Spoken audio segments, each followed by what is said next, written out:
Hello everyone, UK academy के इस video में आप सभी का स्वागत है। आज हम देखेंगे 25 नवंबर 2020 के करंट अफेयर। इस वीडियो की पीडीएफ आप हमारे टेलीग्राम ग्रुप से डाउनलोड कर सकते हैं। टेलीग्राम ग्रुप की लिंक आपको इस वीडियो के डिस्क्रिप्शन से मिल जाएगी। तो चलिए शुरू करते हैं।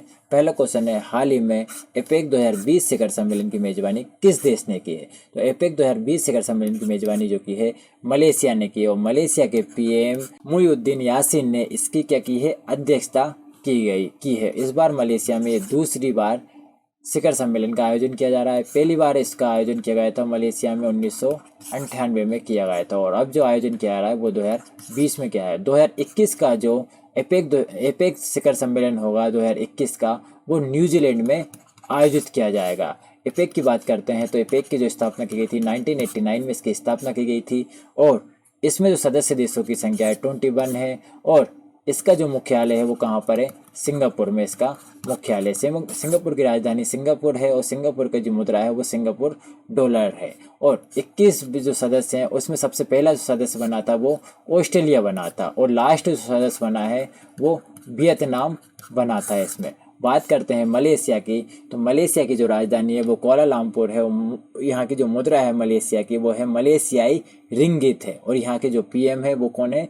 मुइनुद्दीन यासीन यहाँ के पीएम है। चलिए नेक्स्ट क्वेश्चन देखते हैं। भारत सिंगापुर के बीच में आयोजित सिम्बेक्स 2020 सैन्य अभ्यास कहाँ आयोजित किया गया है? तो ये अंडमान सागर में आयोजित किया गया है, और भारत ने सिम्बेक्स 2020 की मेजबानी करी है। सिम्बेक्स की जो शुरुआत की गई थी वो 1994 से भारत और सिंगापुर के बीच में की गई थी। इस बार का ये 27वां संस्करण है।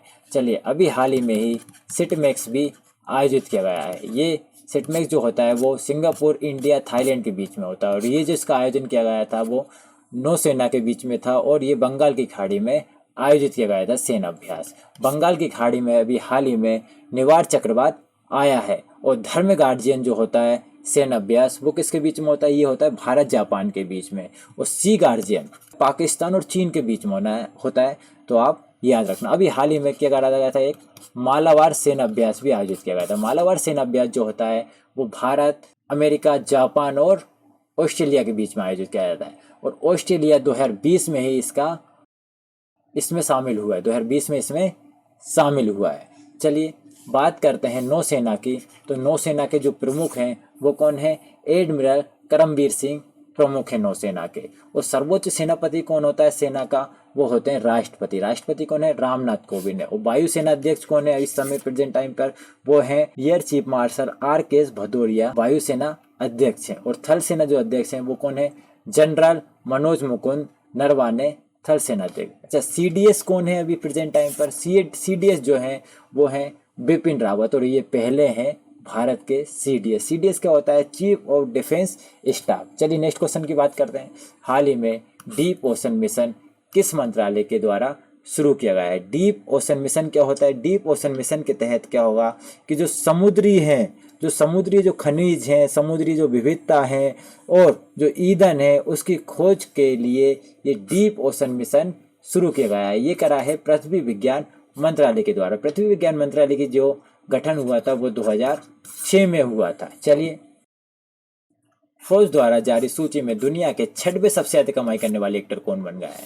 तो दुनिया के जो सबसे अधिक कमाई करने वाले एक्टर बन गए 6वें, वो बन गए हैं भारत के अक्षय कुमार। अक्षय कुमार ने इस साल जो कमाई की है वो करी है 48.5 मिलियन डॉलर की कमाई की है। अगर भारतीय करेंसी में बात करें तो 362 करोड़ की कमाई की है इस साल, और ये दुनिया के 6वें सबसे ज्यादा कमाई करने वाले एक्टर बन गए। अच्छा, पहले स्थान पर कौन है? तो पहले स्थान पर है जॉनसन, और इन्होंने जो कमाई करी है वो इन्होंने काफ़ी करी है। 87.5 मिलियन डॉलर की इन्होंने कमाई की है। चलिए नेक्स्ट क्वेश्चन देखते हैं। हाल ही में किसके द्वारा उमंग मोबाइल ऐप का अंतर्राष्ट्रीय संस्करण लॉन्च किया गया? तो उमंग जो मोबाइल ऐप है उसका जो अंतर्राष्ट्रीय संस्करण लॉन्च किया है वो रविशंकर प्रसाद के द्वारा किया गया, और केंद्रीय इलेक्ट्रॉनिक्स और सूचना प्रौद्योगिकी मंत्री हैं। और उमंग जो है, उमंग का जो फुल फॉर्म होता है वो होता है unified mobile application for new age governance, इसका फुल फॉर्म होता है।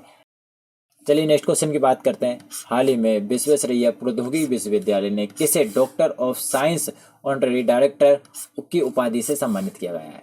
तो ये के सिवन को किया गया है। के सिवन जो कि इसरो के अध्यक्ष हैं, और इनको जो ये उपाधि दी है वो विश्वेश्वरैया प्रौद्योगिकी विश्वविद्यालय के द्वारा दी गई। और ये सम्मानित किया गया है इनको वो कर्नाटक के राज्यपाल वाजूभाई वाला के द्वारा किया गया है। अगर कोई विश्वविद्यालय पूछ ले पेपर में तो क्या करोगे आप, विश्वेश्वरैया प्रौद्योगिकी विश्वविद्यालय लगाओगे। और अगर किस व्यक्ति ने करा है तो वो राज्यपाल वाजूभाई वाला के द्वारा किया गया है कर्नाटक के। चलिए बात करते हैं इसरो की। तो इसरो का जो फुल फॉर्म होता है वो होता है इंडियन स्पेस रिसर्च ऑर्गेनाइजेशन, इसका फुल फॉर्म होता है। इसका जो मुख्यालय है वो कहाँ पर है, बेंगलुरु में इसका मुख्यालय है। इसका जो गठन किया गया था वो 15 अगस्त 1969 को इसका गठन किया गया था। के सिवन इसके प्रेजेंट टाइम पर अध्यक्ष हैं। चलिए ये देखिए आप, ये दिख रहे हैं आपको के सिवन, और ये हैं कौन है, ये राज्यपाल हैं कर्नाटक के। चलिए नेक्स्ट क्वेश्चन की बात करते हैं। हाल ही में पूर्वोत्तर के पहले गाय अस्पताल का उद्घाटन किस राज्य में किया गया है। तो अभी हाल ही में पूर्वोत्तर के पहला जो गाय अस्पताल खोला गया है वो कहाँ खोला गया है, असम में खोला गया है। तो याद रखना असम के डिब्रूगढ़ में पूर्वोत्तर के पहले गाय अस्पताल का उद्घाटन किया गया है। चलिए बात करते हैं असम की। तो असम की जो राजधानी है वो क्या है, दिसपुर यहाँ की राजधानी। अच्छा, असम की जो स्थापना की गई थी वो 26 जनवरी 1950 को असम की स्थापना की गई थी। असम के प्रेजेंट टाइम पर जो सीएम है वो कौन है, सर्बानंद सोनोवाल यहाँ के सीएम है। और गवर्नर जो है वो कौन है, जगदीश मुखी यहाँ के गवर्नर हैं। असम में ही ओरुनो वही योजना चल रही है और असम में ही अरुंधति स्वर्ण योजना भी चल रही है। यहाँ पे स्वनिर्भर नारी आत्मनिर्भर नारी योजना भी चल रही है। और यहाँ के जो लोक नृत्य हैं वो हैं बिहू नृत्य। बिहू नृत्य जो है वो असम का है। झुमरू नृत्य वो भी कहाँ का है, असम का है। भोरताल नृत्य भी कहाँ का है, असम का है। यहीं पर अभी काती बिहू त्योहार का भी आयोजन किया गया था। और यहीं पर अम्बू चाची का मेला लगता है और द्विजिंग महोत्सव भी असम में मनाया जाता है। और असम में ही तीसरे खेलो इंडिया यूथ गेम का आयोजन किया गया था। कहाँ पे किया गया था, असम में ही किया गया था। अभी हाल ही में असम के जो पूर्व सीएम थे तरुण गोगोई, उनका निधन हो गया है। वो असम के सबसे ज्यादा समय तक सीएम रहे थे। चलिए नेक्स्ट क्वेश्चन देखते हैं। हाल ही में सुपरसोनिक मिसाइल ब्रह्मोस के लैंड अटैक वर्जन का सफल परीक्षण कहाँ किया गया है। तो इसका जो सफल परीक्षण किया गया है वो अंडमान निकोबार में इसका सफल परीक्षण किया गया है लैंड अटैक वर्जन का। ये जो इसकी जो रेंज है वो 400 किलोमीटर की इसकी रेंज है। और चलिए नेक्स्ट क्वेश्चन देखते हैं।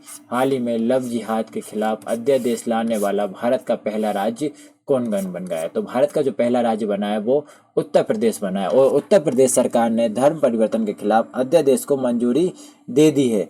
अब बस सिर्फ बचे हैं राज्यपाल की मंजूरी। और राज्यपाल की मंजूरी मिल गई तो क्या बन जाएगा, ये कानून बन जाएगा। और इस कानून बन गया तो इसके तहत क्या होगा कि जब भी कोई इस कानून का उल्लंघन करेगा तो उसको 10 साल की सजा सुनाई जाएगी। बात करते हैं उत्तर प्रदेश की। तो उत्तर प्रदेश के जो सीएम हैं वो योगी आदित्यनाथ हैं। उत्तर प्रदेश की जो राज्यपाल हैं वो आनंदीबेन पटेल हैं। और उत्तर प्रदेश के ही अलावा भी मध्य प्रदेश, हिमाचल प्रदेश, हरियाणा और बिहार, कर्नाटक में भी इस तरह के कानून लाने की तैयारी चल रही है। चलिए नेक्स्ट क्वेश्चन देखते हैं। हाल ही में आरबीआई ने किस बैंक पर 6 महीने का प्रतिबंध लगा दिया। मनता अर्बन कोऑपरेटिव बैंक पर 6 महीने का प्रतिबंध लगा दिया। अब 6 महीने का प्रतिबंध लगा दिया तो ना तो ये धन का भुगतान करेगी और ना ऋण संबंधी लेन देन कर पाएगी। तो ये 6 महीने का प्रतिबंध लगाया है, 6 महीने तक ये कुछ नहीं कर पाएगी। चलिए आरबीआई ने लगाया है तो आरबीआई की बात करते हैं। आरबीआई के जो गवर्नर हैं वो कौन है, शक्तिकांत दास यहाँ के गवर्नर है। इसका जो मुख्यालय वो कहाँ पर है, मुंबई में इसका मुख्यालय है। और अभी हाल ही में ही आरबीआई क्या बन गया है, ट्विटर पर दुनिया के सबसे ज्यादा फॉलोवर्स वाला केंद्रीय बैंक बन गया है। 1 मिलियन फॉलोवर्स हो गए हैं आरबीआई के। चलिए हाल ही में केंद्र सरकार ने कितने मोबाइल ऐप पर बैन लगा दिया। अभी हाल ही में 43 मोबाइल ऐप पर केंद्र सरकार के द्वारा बैन लगा दिया। और जो केंद्र सरकार जो बैन लगाती है वो इंफॉर्मेशन एक्ट 69 के तहत ये बैन लगाया जाता है। याद रखना किसके तहत लगाया जाता है, 69A के तहत। एक्ट जो है वो 69A है, इसके तहत बैन लगाया जाता है। और केंद्र ने बताया कि ये ऐप क्या है, ऐसी गतिविधियों में लिप्त हैं जिससे क्या हो रहा है, देश की एकता और सुरक्षा को क्या हो रहा है, खतरा हो रहा है। इस कारण से इन ऐपों पर प्रतिबंध लगा दिया। अभी ये हाल ही में और इससे पहले भी बैन लगा चुकी है ऐप पर। तो जो टोटल जो बैन हो गई है अब ऐप, वो हो गई 267 ऐपों पर बैन लगा दिया है केंद्र सरकार ने।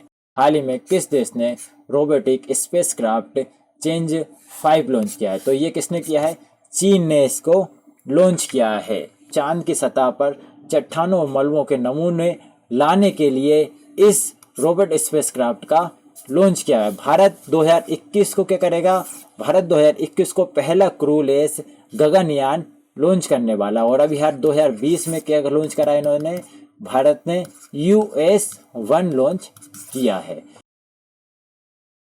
चलिए नेक्स्ट क्वेश्चन देखते हैं। हाल ही में राष्ट्रीय फार्मेसी सप्ताह कब से कब तक मनाया जाता है? तो राष्ट्रीय फार्मेसी सप्ताह 16 से 22 नवंबर तक मनाया जाता है। ये नवंबर माह में हर साल राष्ट्रीय फार्मेसी सप्ताह मनाया जाता है और नवंबर माह के तीसरे वीक में ही ये मनाया जाता है। याद रखना, ये तीसरे वीक में मनाया जाता है। इस बार ये 59 बार राष्ट्रीय फार्मेसी सप्ताह मनाया गया है। और इस बार की जो थीम थी वो क्या? Pharmacist front line health professionals इस बार की थीम थी। और इसका जो आयोजन करता है वो कौन करता है? IPA करता है। IPA क्या है? इंडियन फार्मास्यूटिकल एसोसिएशन इसका फुल फॉर्म होता है। और इसका आयोजन IPA करता है। IPA के जो प्रमुख हैं वो कौन है? TB नारायण इसके प्रमुख हैं। और इसकी जो स्थापना की गई थी वो 1939 में इसकी स्थापना की गई थी। चलिए नेक्स्ट क्वेश्चन देखते हैं।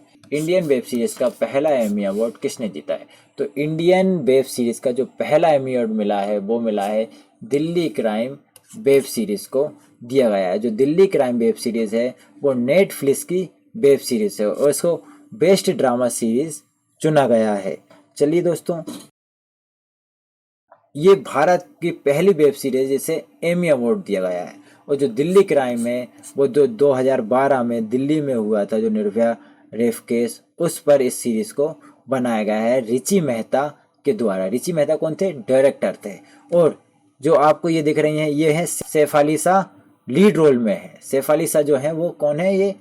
ये है सैफ अली शाह। और ये क्या है? लीड रोल में इसमें है। इन्होंने डिप्टी कमिश्नर ऑफ पुलिस की भूमिका निभाई है। चलिए, ये एमी अवार्ड था। एमी अवार्ड जो मिलता है वो फिल्म में मिलता है। और याद रखना, एक और अवार्ड रहता है टोनी पुरस्कार जो रहता है वो किसके लिए दिया जाता है? ये नाटक के लिए दिया जाता है टोनी पुरस्कार। और ग्रेमी जो पुरस्कार रहता है वो किसके लिए दिया जाता है? संगीत के लिए दिया जाता है। और इसकी जो शुरुआत की गई थी वो 1959 से की गई थी। और एमी अवार्ड की जो शुरुआत की गई थी वो की गई थी 1949 से। तो चलिए दोस्तों,